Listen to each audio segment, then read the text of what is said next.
Dans la paracha de Pinchas, on nous décrit le recensement des Béné Israël avant d'entrer en Eretz Israël. Moshe Rabbeinu a laissé la succession à Yehoshua ben Nun, il va lui léguer le pouvoir, il va lui transmettre en quelque sorte le troupeau à gérer, à diriger, à Am Israël, et donc Hachem demande de compter, de dénombrer les Béné Israël. C'est où est Rosh Kol Adat Béné Israël, mi ben 20 shana v'ma'ala lebet avotam kol yotze tzava be'Israël. Alors, on a les 12 tribus. Reuven, Shimon, Lévi, chacun a eu des descendants, et c'est comme ça qu'on arrive aux 600 000 et quelques Béné Israël. Le Or HaChaim Kadosh, dont la Hilula est aujourd'hui, nous fait remarquer par rapport aux 4 fils de Issachar. Béné Issachar, les Mishpechotam. Tola, Mishpachat HaTola'i. Il avait un fils qui s'appelait Tola. Eh bien, il a donné naissance à toute une famille, qu'on va appeler la famille de HaTola'i. Les Fouva, il avait un fils qui s'appelait Fouva, Mishpachat Hapuni. Les Yashuv, il avait un fils qui s'appelait Yashuv, qui a donné naissance Mishpachat Hayashuvi. Les Shimron, Mishpachat Hashimroni. Elle, Mishpechot Issachar Lifkudehem, Arba'a Veshishim Elef Ushlosh Meot. Ils étaient 64 300 membres de la descendance de Issachar.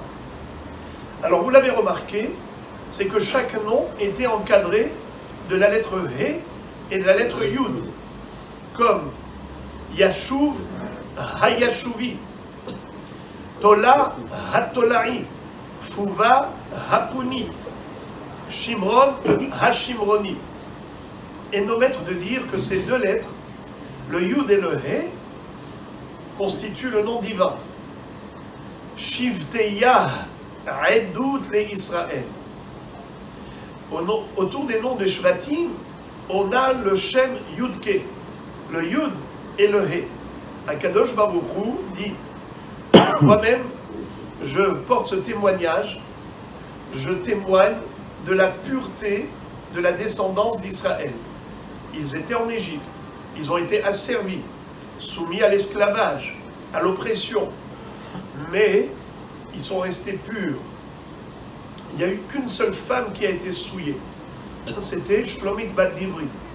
Sinon, à part celle-là, Ahadhi ou Pirsema HaKatuv, ils étaient tous Kedoshim ou Tehorim. Il n'y avait pas de mélange.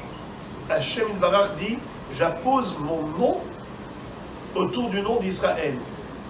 Yud et He. Shivte Yah Edut l'Israël. Alors maintenant, le Or HaChaim HaKadosh, qu'est-ce qu'il nous fait remarquer? Il dit que Béné Issachar, c'est la tribu des Bnei Torah. Omi Bnei Issachar Yod'e Bina La'itim. Les Bnei Issachar, c'était eux qui fixaient tous les calendriers, c'était eux qui enseignaient la Torah au Bnei Israël, c'était la tribu des Lomdei à Torah. Issachar ou Zvulun, Smach Zevulun betzetecha, ve Issachar be'ohalecha. Zevulun allait faire du business, il donnait l'argent, la moitié de ce qu'il gagnait, à Issachar pour qu'il étudie tranquillement. Il lui dit, toi tu t'occupes de l'étude, moi je m'occupe de ta parnassa. Ils ont fait un contrat de Issachar ou Zvulun. Smach Zevulun betzetecha, ve Issachar be'ohalecha. Maintenant, puisque Issachar c'est le Shevet, c'est la tribu des Lomdei HaTorah, à quoi correspondent les 4 noms des 4 enfants de Issachar? Tola, Fouva, Yashuv, Shimron. Et les Tola Mishpachat HaTola'i, les Fouva Mishpachat HaPuni, les Yashuv Mishpachat HaYashuvi, les Shimron Mishpachat HaShimroni. Alors il nous dit que ces 4 noms, en fait, recèlent en eux 4 dimensions de ce qu'un Ben Torah doit adopter. Il dit que, d'abord, Tola. Tola, ça nous rappelle quoi? Tolaat. Le vermisseau, le ver de terre, qui n'a pas de colonne vertébrale. David Ameler disait, Vanochi Tolaat, Velo Ish. Je suis qu'un vermisseau, je ne suis pas un homme. Qu'est-ce qu'on est sur terre? 3 fois rien. Un être humain. Ayom Kam, Mahar Bakever. Qu'est-ce qu'on est? Rien. Mais il faut le réaliser. On est entièrement dépendant d'Akadosh Baruch Hu. Notre vie, notre santé, ce que l'on est, ce que l'on a. Akol Taloïbo. En Rod Milevado. Alors, il faut la Hanava. Yassim Atzmo Ketola'at. Comme il est dit justement de David Amelech. Il s'appelait Adino Ha'etzmi. Hachamim nous disent que quand il allait en guerre, Ayam Itkaché Ka'etz, il était dur comme du bois, rigide. Mais quand il rentrait au Beth Midrash, Ayam Me'aden Atzmo Ketola'at, il se rendait doux comme un petit ver. Quand il était avec ses confrères, jamais il haussait le ton ou la voix. Toujours il parlait avec respect et douceur aux gens. Ça, c'était David Amelech, qui avait toutes ses capacités d'un guerrier vaillant, mais dans sa relation avec la société, toujours avec douceur et tendresse. Donc, Tolarat. Deuxièmement, Fouva, Mishpahat Afuni. Je dis, mais quel rapport? Le Noun, qu'est-ce qu'il vient faire ici? Fouva, tu aurais dû dire Fouvi, et non pas Pouni. Il dit que dans la Mishnah de Pirkei Avot, on nous enseigne que la Torah s'acquiert par 48 moyens. Entre autres, beaucoup d'études, la Bodhi Shiva, beaucoup d'atmada, d'assiduité, de régularité dans l'étude, et être prêt même à faire abstraction de beaucoup de plaisir. Alors il nous dit comme ça. Piv. D'abord, on sait que le vermisseau, sa force, elle est dans sa bouche. Il ronge les racines des cèdres, comme des mythes. Donc l'homme doit, comme une tolarat, faire travailler sa bouche d'étudier la Torah. Deuxièmement, la hanava. Et Fouva Mishpachat Apuni ramaz les mi'ud siha, mi'ud tzhok, tout ce qui est les fanotes. Puni, c'est quoi puni? C'est évacuer. שצריך לפנותו ממותרות המורגשות גם מהשחוק ומדברים בטלים כי הם מונעים קיום התורה באדם. Il dit l'homme doit être prêt à renoncer à pas mal de plaisirs corporels, physiques et beaucoup de paroles, de parlotte. L'homme aime le bavardage. Alors on peut passer du temps à papoter, à la belote, à faire toutes sortes de choses qui nous prennent du temps.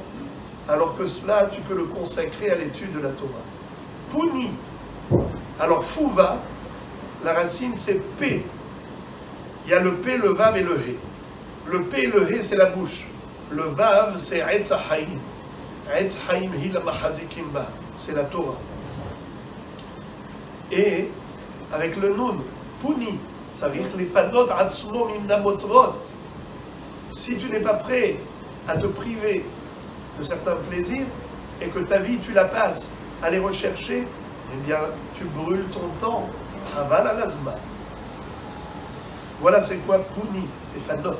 Se libérer, se rendre disponible pour la Torah.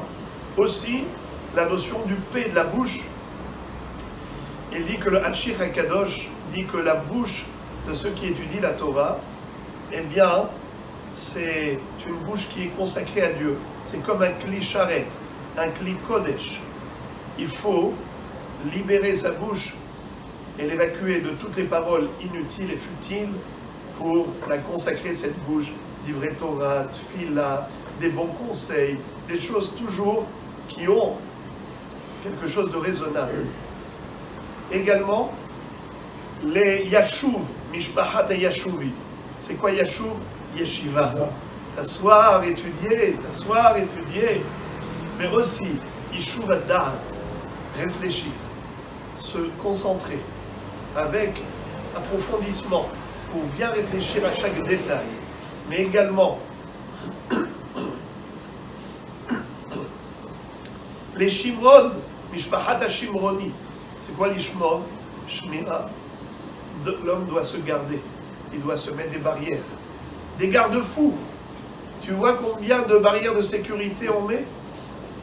Des feux rouges, des stops, combien on investit pour la sécurité routière, combien on investit pour la sécurité au niveau incendie, qu'il n'y ait pas Hazé Shalom, toutes sortes de risques d'incendie. On a des détecteurs de fumée de partout, et on a des porte-coupe-feu, et on a des matériaux qui sont plus chers, onéreux, mais au moins ça protège de l'incendie. Parce que la vie, c'est trop précieux. On ne peut pas jouer avec la vie. Eh bien, c'est la raison pour laquelle, je dis les Shimron, Mishpachat HaShimroni. Tu es Ibn Issachar, tu veux faire partie de Bnei Issachar, de ceux qui se consacrent à la Torah et aux mitzvot. Mets-toi des barrières pour ne pas que le Yetzer Hara puisse t'accéder. Parce que le Yetzer Hara, il cherche les gens qui sont accessibles facilement. Il cherche la proie faible, fragile. Mais toi, tu dois te renforcer. Mais comme tu fais à la maison, tu mets plein d'ailettes, manroul, bariyah, tu mets toutes sortes de choses qui sont sécurisantes. Tu dois te sécuriser sur le plan spirituel, a fortiori. Parce que si déjà, pour la vie physique et corporelle, on prend tellement de mesures de sécurité, qu'Alva Homer pour notre vie éternelle, la vie de la Neshama.